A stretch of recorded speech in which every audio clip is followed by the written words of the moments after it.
Кеңеш депутаттары. Депутаты жогорку кеңеши кетсин.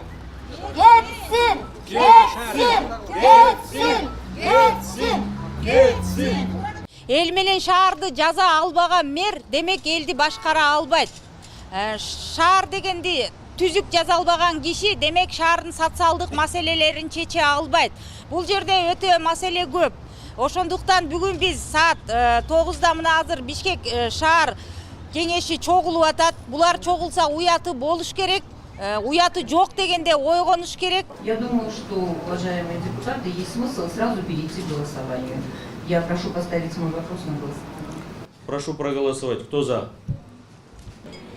43. Число голосов депутатов Бишкекского городского кеңеши, поданных против всех кандидатов на должность мэра города Бишкек, 1.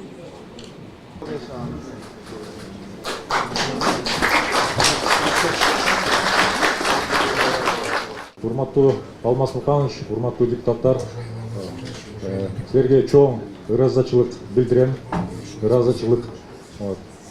Бүгүн ушундай ишеним көрсөткөнүңүзгөргө рахмат. Биз чогуу иштеп Бишкек шаарды өнүктүргөнгө аракет кылабыз. Чоң рахмат силерге. Рахмат, Азизбек.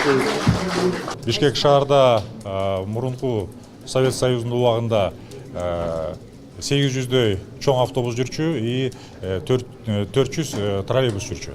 Ошол убактагы количествоны биз аракет кылабыз. Мен азыр айта албайм, биз бул жакында 1 жылдын ичинде баарын сатып алабыз деп. Но азыр ушул программаны киргизип, биз сатып алганга аракет кылабыз.